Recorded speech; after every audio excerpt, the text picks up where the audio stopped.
So we're developing these disciplines that keep us connected to God, keep us connected to ourselves, keep us connected to others in a healthy way. And in doing these disciplines, we avoid the things that can take us down into being overwhelmed and downtrodden and depressed.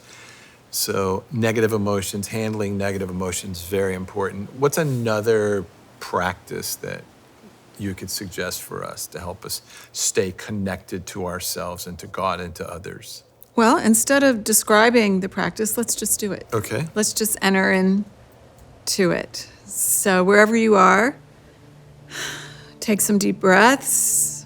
If you have something to drink nearby, take a few sips. And just really focus. If anything's distracting you, sometimes I like to pretend that there's a shelf near me. Whatever the distraction is, I just put it on the shelf. It'll still be there in 15 minutes. So try to just focus, clear your mind, feel your breath, be aware of your heartbeat, be aware of the perpetual presence of Jesus with you.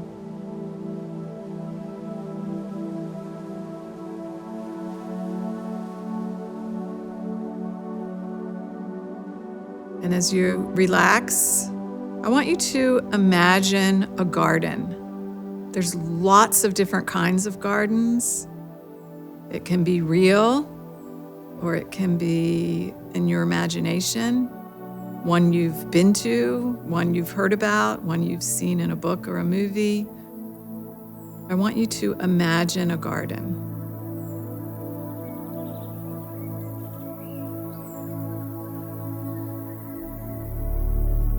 And as that garden's coming to your mind, as you're settling on the type of garden, really be present in the garden. Where are you in the garden?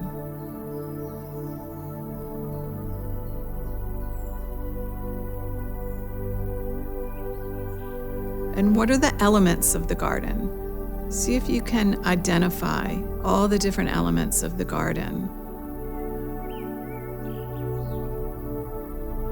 And as you're identifying them, experience them with all your senses. How does it smell? How does it feel? What are you touching?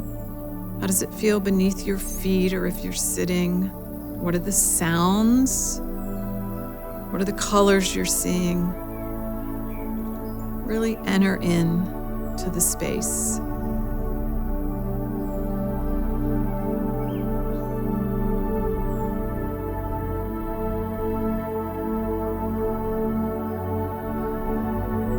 Now look around the garden. There's a gardener there in the garden.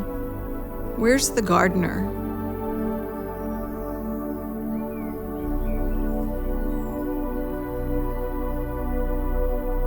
If they're not right with you, go near to them.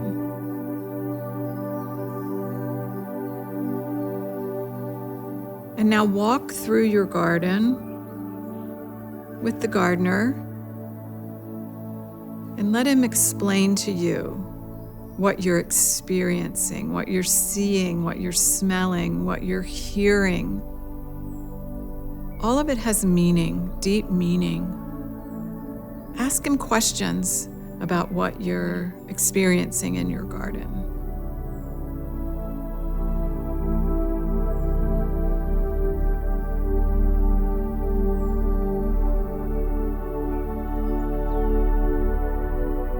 And as you're walking around the garden, experiencing all the different elements, ask the gardener this question.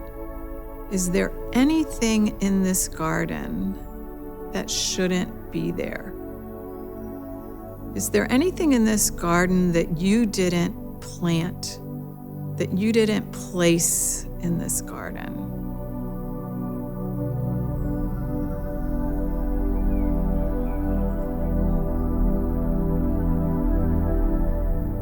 And as you find out what that is, just ask the gardener what he wants you to know about it.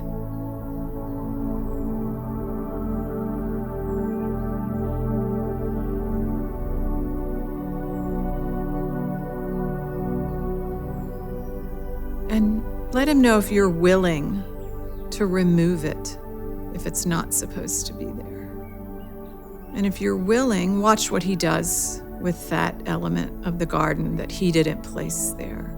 Watch what he does with it.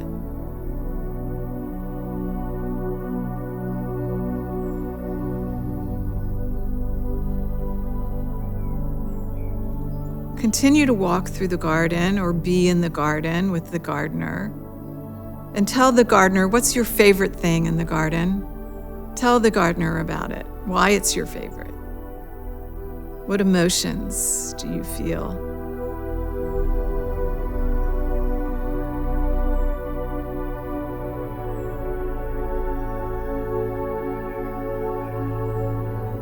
And now let's reverse the question. Ask the gardener what the gardener's favorite thing is in the garden. And listen for the response.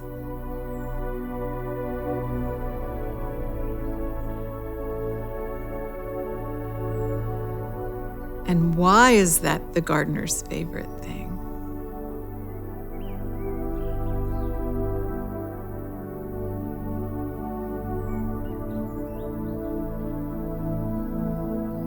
Just receive what you're sensing deeply in your spirit. And as you think about this exercise, this is really a picture of your life, because our heart thinks in symbols. Our heart doesn't really think in words. Our brain thinks in words and information, but our heart's always processing symbols. And that's why when you dream, it seems confusing and weird, because it's all symbols of things that your brain is trying to process. You know, we don't live from what we know in our head. We live from what we believe in our heart. And those symbols, like in the garden exercise, give meaning to our lives. Yep. It's important to write these things down write them and down. Continue to ask God, what do you want me to know? Especially if you saw very specific things.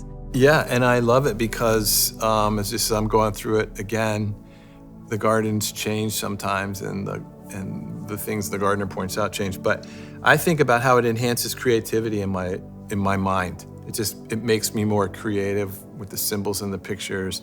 And we've actually used this to get people to write stories, to create and to actually paint. And there's no fear there in the garden typically, right? It's uninhibited, and the real you is walking around. So it's a great practice as part of the disciplines of learning to live connected in your true identity with God and with others. Right.